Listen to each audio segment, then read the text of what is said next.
Hello दोस्तों, मैं lovely Shrivas फिर से एक बार नॉलेज मैथ में आपका स्वागत करता हूं। दोस्तों, आज की क्लास में हम ज्योमेट्री वाला पोर्शन देखने वाले हैं।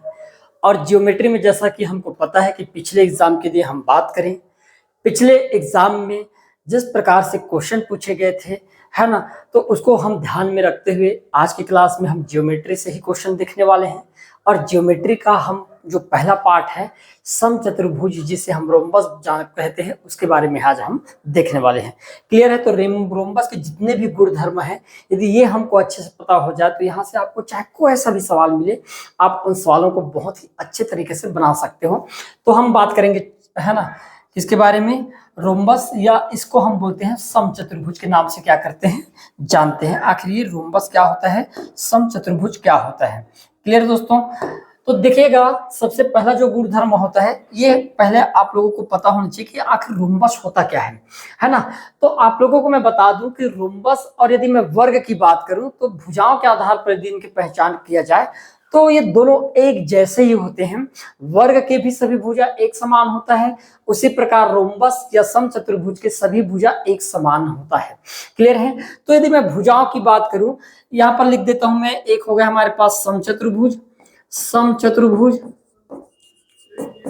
और एक हो जाएगा हमारे पास वर्ग। यदि मैं बात करूं दोस्तों यहाँ पर समचतुर्भुज और वर्ग में अंतर की, तो आपके पास जो समचतुर्भुज होता है, इसके प्रत्येक भुजा क्या होता है, एक समान होता है, एक समान लंबाई का होता है। जैसे मान लेते हैं ये वाली जो भुजा है, ये माप दे देते हैं ए बी सी, और ये हो गया हमारे पास क्या, डी। ये क्या है हमारे लिए, मान लेते हैं कि भाई एक समचतुर्भुज है। क्लियर है? उसी प्रकार एक वर्ग में ABCD, वर्ग ABCD का निर्माण कर लेता हूं, A B C और D। क्लियर है? अब आपको ध्यान समझना है यहाँ पर, यदि मैं ये कहूंगा कि रोम्बस के प्रत्येक भुजा की माप यदि एक समान है, जैसे यहाँ पर A सेंटीमीटर मान लेते हैं, A से D तक का लेंथ भी कितना होगा, A के बराबर होगा। उसी प्रकार D से C का माप भी किसके बराबर होगा, A के बराबर। और उसी प्रकार B और C की लंबाई भी किसके बराबर हो जाएगा, A के बराबर। तो हमने यहाँ पर एक चीज नोट की है कि भाई समचतुर्भुज के प्रत्येक चार भुजाओं में से चारों भुजाओं की जो लंबाई होती है वो एक समान लंबाई की होती है। क्लियर है? यदि मैं वर्ग की बात करूं तो आपको पता है वर्ग के सभी भुजा के माप भी क्या होता है, एक जैसे होता है ना। चाहे मैं भुजा AB की बात करूं, भुजा BC की बात करूं, भुजा CD की बात करूं, या भुजा DA की बात करूं, इसके प्रत्येक भुजा की लंबाई क्या होता है, एक समान होता है। क्लियर है? अब मेन अंतर चालू होता है दोस्तों, हमें पता है कि वर्ग के प्रत्येक कोण कितने डिग्री का होता है, 90 डिग्री का होता है। यदि प्रत्येक कोण 90 डिग्री का ना हो तो हम उसको वर्ग नहीं बोल सकते। लेकिन यदि मैं समचतुर्भुज की बात करूं तो समचतुर्भुज के प्रत्येक कोण 90 डिग्री का नहीं होता है। यदि ये वाला कोण मिले थीटा है तो उसके सम्मुख कोण जो होगा, सामने वाला ये कोण भी किसके बराबर होगा, थीटा के बराबर होगा। यदि ये वाला कोण अल्फा है तो उसके सामने वाला जो कोण होगा ये भी किसके बराबर होगा, अल्फा के बराबर होता है। तो ये डिफरेंट होता है हमारे पास किसमें, समचतुर्भुज और वर्ग में। ये सिंपल डिफरेंट होता है। कई बार व्यापम यहाँ से रिलेटेड सवाल पूछता है। क्लियर है? अब हमारे पास समचतुर्भुज के जितने भी गुणधर्म हैं, उन सभी गुणधर्मों को हम बारी बारी से देखने वाले हैं। कंटिन्यू लगातार बने रहिएगा, ज्यादा से ज्यादा शेयर करें, ठीक है, लाइक करें ताकि हौसला मिले। ठीक है भाई, तो पहला गुणधर्म ये बोला जाता है कि भाई समचतुर्भुज के विकर्ण आपस में क्या, बराबर नहीं होते। यदि मैं ये कहूंगा दोस्तों, ये मेरे पास क्या है, एक यहाँ पर हम आकृति में देख पा रहे हैं कि हमारे पास एक समचतुर्भुज बनाकर यहाँ पर तैयार है। ये हमारे पास क्या है, एक समचतुर्भुज ABCD हमको क्या है, दिखाई दे रहा है। अब यहाँ पर मैंने एक चीज नोट किया कि इसके दो कोण ऐसे होंगे जो एक समान होंगे, है ना। जैसे मैंने कहा ये कोण मान लेते हैं थीटा है, तो इसके सामने वाला कोण भी किसके बराबर होगा, थीटा के बराबर। और यदि ये वाला कोण अल्फा है मेरे प्यारे दोस्तों, तो ये सामने का कोण भी क्या होगा, अल्फा होगा। अब ध्यान समझना कि आप कहोगे अल्फा और थीटा, इन दोनों कोणों में आप खुद देखकर अनुमान लगा सकते हो कि अल्फा ज्यादा डिग्री का कोण बनाएगा या थीटा। तो मैं कहूंगा कि भाई अल्फा जो होगा ये ज्यादा डिग्री का कोण बनाएगा। आप मानते हो? तो अल्फा जो होगा ये अधिक डिग्री का कोण बनेगा, अधिक कोण बनेगा, है ना, अधिक कोण होगा। ठीक है। और मैं कह सकता हूं कि जो थीटा है यहाँ पर, ये सिंपल सी बात है, न्यून कोण होगा, क्योंकि 90 डिग्री का कोण तो हो नहीं सकता। तो ये दो ही कंडीशन बनेगा, अल्फा जो होगा अधिक कोण का, और थीटा जो होगा मेरे प्यारे दोस्तों ये न्यून कोण ही बनाएगा। अब मैं एक चीज नोट किया, आप ध्यान देना कि थीटा के जो सामने वाले विकर्ण है, इसका जो लेंथ होगा दोस्तों ये कम होगा। ध्यान समझना, न्यून कोण के सामने की जो विकर्ण होगा ये क्या होगा, छोटा होगा। और जो अधिक कोण होगा, जैसे हमारे पास डी हो गया, या हम कहेंगे बी की बात करें, यहाँ पर अल्फा डिग्री का कोण बना, तो इसके सामने की जो आपके पास ये विकर्ण होगा ये अधिक होगा, है ना। या मैं लिख सकता हूं यहाँ पर क्या होगा, बड़ा होगा। आप खुद देखकर समझ जाना इस चीज को कि भाई न्यून कोण के सामने वाला जो भुजा होता है, या जिसको हम विकर्ण बोलते हैं, वो हमेशा छोटा होता है, और अधिक कोण के सामने वाले की जो विकर्ण होता है वो हमेशा बड़ा होता है। तो मैं एक चीज कह सकता हूं, यदि ये मेरे लिए डायगोनल 1 का काम करेगा तो ये डायगोनल 2 का काम करेगा। तो मैंने एक चीज कहा कि डायगोनल 1 छोटा है और डायगोनल 2 जो है ये बड़ा है, तो मैं ये तो नहीं कह सकता कि दोनों बराबर है। तो यहां पर हम लिख सकते हैं कि diagonal 1 equal not to diagonal 2। तो हम यहाँ पर एक निष्कर्ष पर पहुंच जाते हैं कि भाई समचतुर्भुज के दोनों विकर्ण आपस में बराबर नहीं होते।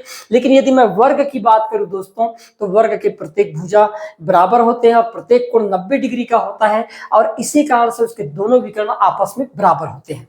क्लियर है। तो ये गुणधर्म लगभग आप लोगों को समझ आ गया होगा। क्लियर है। आगे बढ़ते हैं, दूसरा देखना है। दूसरा गुणधर्म ये बोलता है कि समचतुर्भुज के दोनों विकर्ण एक दूसरे के लंबवत होता है, बोला गया है।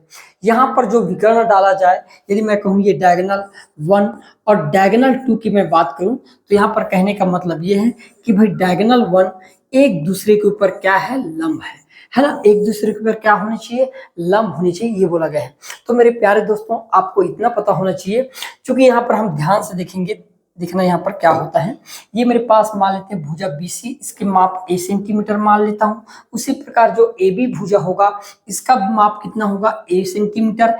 AD भुजा का माप भी a सेंटीमीटर, और CD भुजा का माप भी कितना होगा, a सेंटीमीटर होगा। मतलब मैंने एक चीज नोट कर लिया, इसके चारों के चारों भुजा समान लंबाई का है, और समान लंबाई होने के कारण यदि मान लो मैं यहाँ पर B वाले जो शीर्ष है, यहाँ से एक विकर्ण इसके बीचों बीच से डालूंगा, तो आप कहोगे ये वाला जो कोण बनेगा, है ना, क्योंकि ये कॉमन कोण होगा। भाई कॉमन कोण होने के कारण हम ये कह सकते हैं कि ये जो विकर्ण होता है ये किसका काम करता है, कोण समद्विभाजक का काम करता है। यदि ये वाला कोण x होगा, तो ये वाला साइड वाला कोण भी किसके बराबर होगा, x का। और ये वाला कोण यदि मेरे प्यारे दोस्तों x का होगा, तो ये वाला कोण भी क्या होगा, x का होगा। उसी प्रकार ये वाला कोण y का होगा, तो ये वाला कोण भी y का होगा। उसी प्रकार ये वाला कोण y का होगा, तो ये वाला कोण भी किसका होगा, y का होगा। क्यों भाई y का होगा, तो इसका कारण है कि भाई ये कोण समद्विभाजक एंगल बाइसेक्टर का काम कर रहा है, इसलिए एंगल क्या हो गया, बराबर हो गया। अब मैंने कहा कि यदि मान लेता हूं कि ये टोटल ये वाला जो कोण है, यदि मैं कहूंगा कि ये भाई 2y रहा होगा, तो मैं आप ये कह सकते हो कि ये B वाला जो आपके पास कोण है, ये x और x कितना रहा होगा, 2y के बराबर रहा होगा। और हमको पता है कि समचतुर्भुज में दो कोण आपस में हमेशा क्या होता है, एडजेसेंट एंगल का काम करता है ना। एडजेसेंट एंगल का क्या करता है, काम करता है। और एडजेसेंट एंगल का कितना योग होता है, सम 180 डिग्री के बराबर होता है। तो मैं कहूंगा कि भाई ये मेरे पास 2x और ये हो जाएगी x, है ना, 2x और ये हो जाएगा 2y। इन दोनों का सम किसके बराबर होना चाहिए, तो आप कहोगे 180 डिग्री का होना चाहिए। मानते हो। यदि दो को यहाँ से कॉमन निकाल दिया जाए, तो अंदर में बच जाएगा x प्लस वाई, और x प्लस वाई का सम किसके बराबर हो जाएगा, 180 डिग्री के बराबर।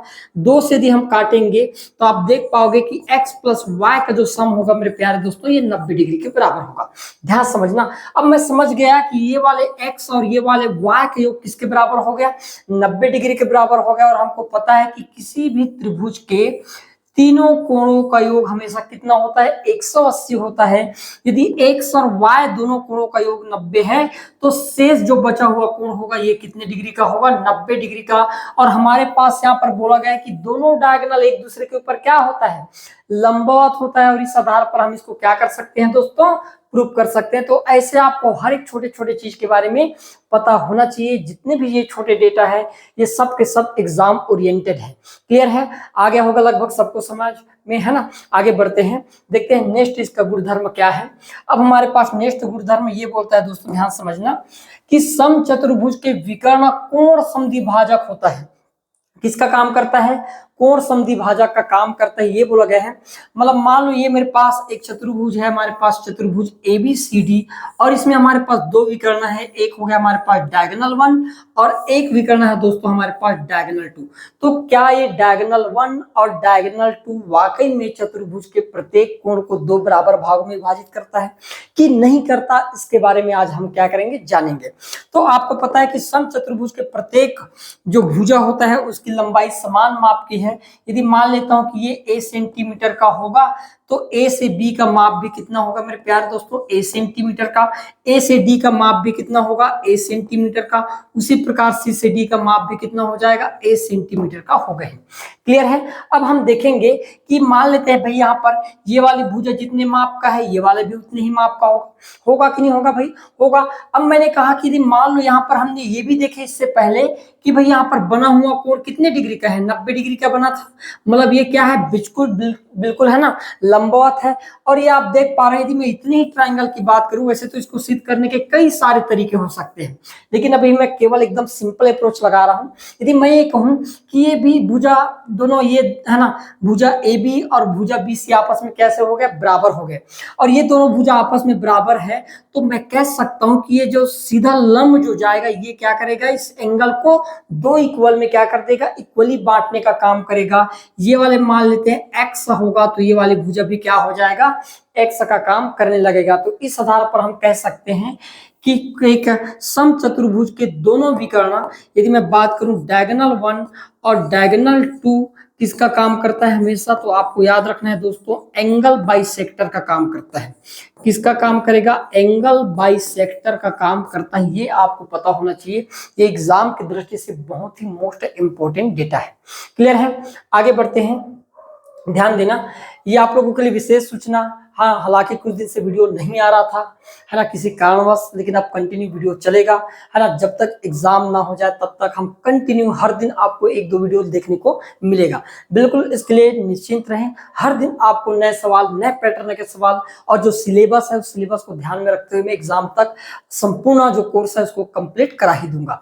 क्लियर है, तो हम बात करते हैं यहाँ पर, यदि दोस्तों मैं बात करूं मैथ्स, रीजनिंग और कंप्यूटर के लिए CG व्यापम के नए पैटर्न पर आधारित, चाहे टीचर भर्ती की बात हो या मंडी उप निरीक्षक के लिए हो, ये कोर्स मात्र आपको 449 रुपए की प्राइस पर आपको देखने को मिलेगा। क्लियर है, वहीं मंडी उप निरीक्षक का एग्जाम ज्यादा दिन नहीं बचा है, और मंडी उप निरीक्षक यदि संपूर्ण कोर्स परचेस करना चाहते हैं तो मात्र 749 रुपए के प्राइस पर आपको मिल जाएगा।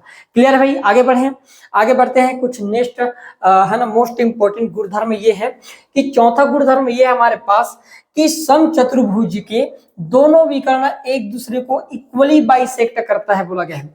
इक्वली बाइसेक्ट करने का मतलब है कि ये मान लेते हैं B से D को मिलाने वाले ये मेरे पास डायगोनल 1 है, उसी प्रकार A से C को मिलाने वाले ये मेरे पास क्या है, डायगोनल 2 है। अब होता क्या है यहाँ पर, आपको ध्यान रखना है, यदि मैं ये कहूं कि भाई ये मेरे पास क्या है, टोटल A से C तक है ना, ये डायगोनल 2 है, तो ये जो जिस बिंदु पर इंटरसेक्ट करेंगे, दोनों विकर्ण जिस बिंदु पर टकराते हैं वो मध्य बिंदु होता है।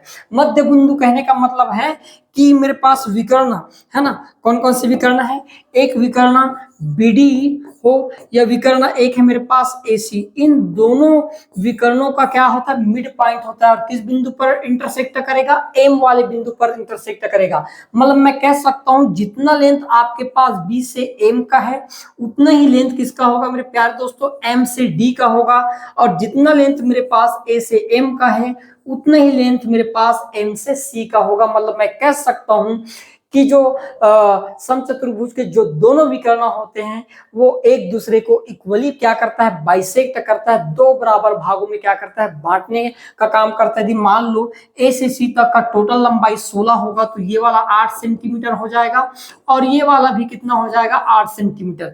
मान लो ये 12 है तो ये 6 सेंटीमीटर हो जाएगा, और ये वाला भी कितना हो जाएगा, 6 सेंटीमीटर लेंथ का हो जाएगा। तो इस प्रकार से हमने देखें कि मान लेते हैं बीडी भुजा की टोटल लंबाई 12 है, तो भाई वो 6 में क्या करेगा, बांटने का काम करेगा। और मान लेते हैं एसी भुजा की लंबाई 16 है, तो भाई ये क्या करेगा, 8 में बांटने का काम करेगा। तो इस प्रकार हम कह सकते हैं कि समचतुर्भुज के जो दोनों विकर्ण जो होते हैं वो अब एंगल को बाइसेक्टर करता ही है, साथ में दोनों विकर्णों को एक दूसरे को क्या करता है, इक्वली काटने का, 2 बराबर भागों में बांटने का भी काम करता है। क्लियर दोस्तों, आगे समझ में, आगे बढ़ते हैं। अगला जो गुणधर्म है, ध्यान समझना, एक विकर्ण समचतुर्भुज को 2 बराबर भागों में विभाजित करता है। यदि मैं बात करूं समचतुर्भुज में केवल एक विकर्ण के पक्ष में, तो मेरे प्यारे दोस्तों आपको इतना पता होना चाहिए, यदि कोई समचतुर्भुज है हमारे पास, समचतुर्भुज एबीसीडी की बात करूं, और इस एबीसीडी में केवल एक विकर्ण इस प्रकार से डाल दिया जाए, कौन सा विकर्ण, एडी खींच दिया जाए, तो एडी क्या करता है, इस समचतुर्भुज को 2 बराबर भागों में बांटने का क्या करता है, काम करता है। यदि मान लेते हैं एक चतुर्भुज का जो मान होगा ये वाला होगा आपके पास एक ट्राइंगल, तो दूसरा ट्राइंगल क्या हो जाएगा मेरे प्यारे दोस्तों, तो आपको पता होना चाहिए दूसरा ट्राइंगल ये होगा। मतलब जितना एरिया ये वाले भाग का होगा उतना ही एरिया ये वाले भाग का होता है। मतलब मैं कह सकता हूं कि आधा एरिया यदि मान लेते हैं ये वाले ट्राइंगल का होगा, तो आधा एरिया हमारे पास ये वाले ट्राइंगल का होगा। तो हमने देखे कि बीच में जो डला आपके पास विकर्ण है, ये समचतुर्भुज को क्या करता है, 2 बराबर भागों में बांटने का काम करता है।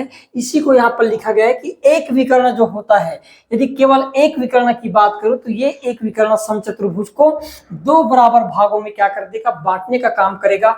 यदि इसका पूरा एरिया मान लेते हैं 48 वर्ग सेंटीमीटर का है, तो ये वाले जो पार्ट होगा इसका एरिया 24 वर्ग सेंटीमीटर कर देगा वो, और ये वाले एरिया भी कितना हो जाएगा, 24 वर्ग सेंटीमीटर के बराबर हो जाएगा।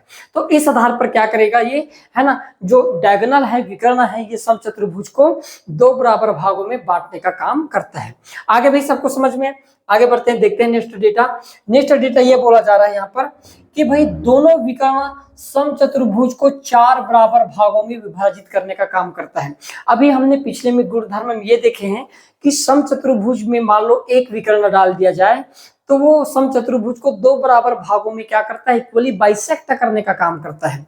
लेकिन यहीं पर यदि मैं ये कहूं कि दोनों विकर्ण को, दोनों डायगोनल को यदि मैं समचतुर्भुज में डाल दूं, तो ये क्या करता है, समचतुर्भुज को 4 बराबर भागों में क्या कर देता है, विभाजित कर देता है। मेरे प्यारे दोस्तों, ये आप देख पा रहे हैं कि हमारे पास क्या है, चतुर्भुज एबीसीडी दिया गया है, जिसके 2 विकर्ण यहाँ पर मैं डाल देता हूं, है ना। कौन कौन से विकर्ण हो जाएगा भाई, एक डायगोनल हो जाएगा हमारे पास बीसीडी, और दूसरा डायगोनल मान लेते हैं हमारे पास क्या हो जाएगा, डायगोनल टू ए से सी। क्लियर है। अब मैंने ये कहा कि भाई मान लेते हैं इस पूरे चतुर्भुज एबीसीडी का ओवरऑल क्षेत्रफल मैंने कहा मान लिया 20 वर्ग सेंटीमीटर है। कितना मान लिया, 20 वर्ग सेंटीमीटर। अब आप कहोगे कि भाई 20 वर्ग सेंटीमीटर है और 20 को 4 बराबर भागों में बांटना है, तो 4 से क्या कर देंगे, भाग देंगे। तो 4 पंचे 20, प्रत्येक जो ट्रायंगल होगा, चाहे ये वाले ट्रायंगल की बात करूं, इसका एरिया कितना होगा, 5 वर्ग सेंटीमीटर। उसी प्रकार ये वाले का भी कितना हो जाएगा, 5 वर्ग सेंटीमीटर। उसी प्रकार ये वाले का भी कितना हो जाएगा, 5 वर्ग सेंटीमीटर। उसी प्रकार ये वाला एरिया कितना हो जाएगा, 5 वर्ग सेंटीमीटर के बराबर हो जाएगा। तो हमने ये देखे कि भाई दोनों विकर्ण की यदि मैं बात करूं, तो दोनों विकर्ण समचतुर्भुज को 4 बराबर भागों में क्या करता है, बांट देता है। कहने का मतलब यह है कि एक रोटी बना लिया जाए, उस रोटी को बराबर बराबर 4 टुकड़ों में काट लिया जाए, उसी प्रकार ये दोनों विकर्ण भी क्या करता है, समचतुर्भुज को 4 इक्वल पार्टों में क्या करता है, बांटने का काम कर देता है। आए भी समझ में, आगे बढ़ते हैं, ध्यान समझना। फिर दिया गया है यदि समचतुर्भुज के मिड पॉइंट से मिलाते हुए आकृति बना दिया जाए, तो बने आकृति हमेशा क्या होता है, आयत होता है। कहने का मतलब यह है मेरे प्यारे दोस्तों कि ये मेरे पास एक आयत कहता हूं, समचतुर्भुज एबीसीडी दिया गया है। क्या दे रखा है, समचतुर्भुज एबीसीडी दे रखा है। यहाँ पर हमको ये देखना है कि समचतुर्भुज के मिड पॉइंट, कहने का मतलब ये है कि एबी भुजा के मिड पॉइंट कहीं यहाँ पर होगा, उसी प्रकार एडी भुजा की मिड पॉइंट कहीं ये वाला बिंदु होगा, उसी प्रकार डीसी भुजा की मिड पॉइंट ये वाला बिंदु होगा, और उसी प्रकार सीबी भुजा की मिड पॉइंट ये होगा। अब मैं ये चाहता हूं कि इन मिड पॉइंटों को मिलाते हुए मान लो एक आकृति, कोई तो चतुर्भुज बनेगा कुछ इस प्रकार से। मैंने चतुर्भुज मान लो इस प्रकार से बना लिया, तो आप देख पाओगे कि अंदर में जो आकृति बना है ये किस प्रकार का आकृति है। तो मेरे प्यारे दोस्तों ध्यान से समझना मेरी बात को, और ध्यान से समझने के लिए यहाँ पर मैं डायगोनल का सहारा लूंगा। ध्यान समझना, मैंने यहाँ पर ये खींच दिया डायगोनल 1, और ये खींच दिया मैं यहाँ पर D से B, ये डायगोनल 2 है मेरे पास। मैं अभी सिद्ध करके आपको बताया था कि ये डायगोनल क्या करता है, समचतुर्भुज को, है ना, एंगल बाइसेक्टर का काम करता है। किसका काम करता है? एंगल बाइसेक्टर का। मान लेते हैं ये वाला कोण हमारे पास क्या होगा, x होगा, तो ये वाला पार्ट भी किसके बराबर होगा, तो आप कहोगे x के बराबर होगा भाई। उसी प्रकार C कोण की बात करूं कि ये वाला कोण x के बराबर होगा, तो ये वाला कोण भी किसके बराबर होगा, आप कहोगे x के बराबर होगा। क्लियर है? उसी प्रकार मैंने कहा ये वाला कोण यदि y के बराबर होगा, तो ये वाला कोण भी क्या होगा, y के बराबर, और ये वाला कोण यदि y के बराबर होगा मेरे प्यारे दोस्तों, तो ये कोण भी क्या होगा, y के बराबर। क्लियर है? अब हमने ये भी बताया था आपको कि भाई 2x प्लस 2y का जो मान होगा ये किसके बराबर होगा, 180 डिग्री के बराबर होगा, क्योंकि भाई ये y कितना हो गया हमारे पास 2y, और x किसके बराबर हो जाएगा, 2x के बराबर। तो यदि मैं 2 को कॉमन निकाल लिया तो आप देख पाए थे कि x प्लस y का जो सम है ये टोटल 180 डिग्री के बराबर है। 2 से काटने पर केवल हमको x प्लस y का सम कितने के बराबर मिल गया, 90 डिग्री। मतलब मैं कह सकता हूँ ये दोनों x और y एंगल का सम यदि 90 डिग्री के बराबर है तो शेष ये वाला कोण भी कितने के बराबर होगा, तो मैं कहा 90 डिग्री।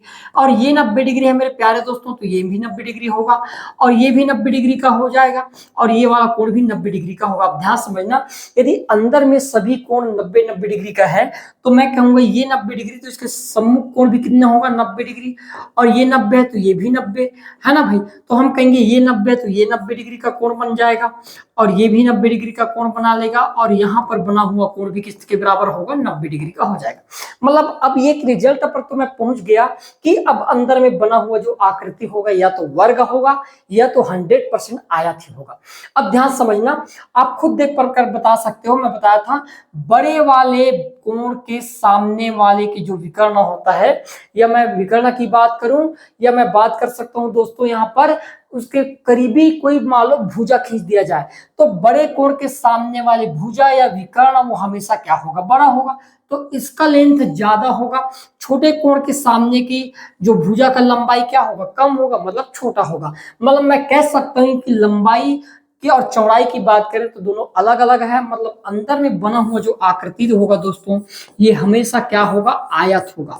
तो इस चीज को हम यहाँ पर क्या कर पाए, प्रूव कर पाए। तो आपको पता होना चाहिए समचतुर्भुज के मिड पॉइंट को मिलाते हुए मान लो एक आकृति बना दिया जाए, तो अंदर में बना हुआ जो आकृति होता है ये हमेशा क्या होता है, आयत होता है। ये एग्जाम में पूछने लायक डेटा है। क्लियर है भाई, आए समझ में? आगे बढ़ते हैं, ध्यान देना। नेक्स्ट है ना, एडजेसेंट एंगल का योग 180 डिग्री होता है बोला गया है। अब मान लेते हैं हमारे पास समचतुर्भुज है, समचतुर्भुज ए बी सी और डी की यदि मैं बात करूं तो मेरे प्यारे दोस्तों आपको इतना पता होगा कि भाई हमको पता है कि एक जो हमारे पास चतुर्भुज होता है इसके चारों कोणों का योग कितना होता है, तो आप कहोगे टोटल चारों कोणों का योग किसके बराबर होगा, तो मैंने कहा चारों कोणों का योग इतना तो है कि भाई वो किसके बराबर हो जाएगा, 360 डिग्री के बराबर होगा। मैंने कहा कि यदि मान लेते ये हमारे पास अल्फा डिग्री का कोण बनाएगा, ध्यान समझना, ये अल्फा डिग्री का कोण बनाएगा तो इसके सम्मुख वाला कोण भी किसके बराबर बनाएगा, अल्फा डिग्री के बराबर बनाएगा। और यदि मान लेते ये थीटा डिग्री का कोण बनेगा तो ये वाला कोण भी किसके बराबर हो जाएगा, थीटा डिग्री बराबर। आगे भाई सबको समझ में? अब मैंने एक चीज नोट किया कि इन चारों भुजाओं को मान लो जोड़ लिया जाए तो आप कहोगे समचतुर्भुज के चारों कोणों को यदि हम जोड़कर देखेंगे, एक बार अल्फा और एक बार अल्फा, मतलब अल्फा प्लस थीटा और इन चारों कोणों का योग किसके बराबर होगा मेरे प्यारे दोस्तों, तो आप कहोगे 360 डिग्री के बराबर होगा। अल्फा को जोड़ने पर कितना हो जाएगा, 2 अल्फा, और थीटा को जोड़ने पर कितना हो जाएगा, 2 थीटा के बराबर, और इसका सम किसके बराबर हो जाएगा, तो आप कहोगे 360 डिग्री के बराबर। यदि 2 को यहाँ से कॉमन निकाल दिया जाए तो आप कहोगे अल्फा प्लस थीटा का जो मान होगा मेरे प्यारे दोस्तों ये 360 के बराबर तो होगा। 2 से काटने पर कितना मिल जाएगा हमको, 180 डिग्री के बराबर। मतलब मैं कह सकता हूँ अल्फा और थीटा का मान किसके बराबर होगा, 180 डिग्री। और इसी को तो हम एडजेसेंट एंगल बोल रहे हैं कि भाई इन दोनों कोणों का या इन दोनों जो हमारे पास कोण होंगे इनका मान कितने के बराबर होगा, तो मैंने कहा ये अल्फा और थीटा है तो 180 डिग्री होगा, ये थीटा और ये अल्फा है तो इसका योग भी किसके बराबर होगा, 180 डिग्री। ये अल्फा और एक थीटा है तो इसका योग भी 180 डिग्री के बराबर होगा, और ये अल्फा और थीटा है तो इसका योग भी कितने के बराबर हो जाएगा, 180 डिग्री के बराबर तो होगा। इतना तो एकदम तय है। आगे समझ में। अब हम तो इस आधार पर हम कहेंगे कि प्रत्येक एडजेसेंट एंगल का सम किसके बराबर होता है, 180 डिग्री के बराबर होता है। ये एग्जाम की दृष्टि से बहुत ही ज्यादा इंपॉर्टेंट है, बिल्कुल रट लेना, कहीं और आपको ये डेटा मिलने वाला नहीं है। क्लियर है। आगे बढ़ते हैं। देखिए फिर समचतुर्भुज का क्षेत्रफल ज्ञात करने का फार्मूला क्या होता है। तो समचतुर्भुज जो होता है हमारे पास इस प्रकार से, हमारे पास क्या है, समचतुर्भुज है। समचतुर्भुज ए बी सी और डी, इसमें हमको विकर्ण का सहारा लेना पड़ेगा। ये हो जाएगा हमारे पास डायगोनल 1 और ये हो जाएगा हमारे पास क्या दोस्तों, डायगोनल 2 के बराबर हो जाएगा। अब यदि मैं इसका क्षेत्रफल निकालना चाहूँ, एरिया निकालना चाहूँ, तो एरिया का फार्मूला होता है 1/2। दोनों विकर्णों को आपस में क्या कर देंगे, गुणा कर देंगे, तो ये होता है हमारे पास क्या, इसका क्षेत्रफल का फार्मूला। तो ये सभी लोगों को ये क्या होना चाहिए, पता होना चाहिए। आगे बढ़ते हैं। यदि मान लो इसके परिमाप की बात की जाए तो इसके प्रत्येक भुजा समान माप के हैं, है ना। तो आप कहोगे परिमाप मतलब पेरीमीटर, और पेरीमीटर निकालोगे कैसे भाई, तो पेरीमीटर मतलब क्या होता है, सभी भुजाओं का योग, और सभी भुजा कितने का है, ए माप का है। तो सभी भुजा का सम ए करने पर कितना हो जाएगा, तो आप कहोगे, है ना, 4a के बराबर होगा। और इस प्रकार ये हमारा क्या हो, करेक्ट डेटा हो जाएगा। क्लियर है। तो आज के क्लास में इतना ही, मिलते हैं अगले क्लास में। धन्यवाद। नए क्वेश्चन नए पैटर्न के साथ।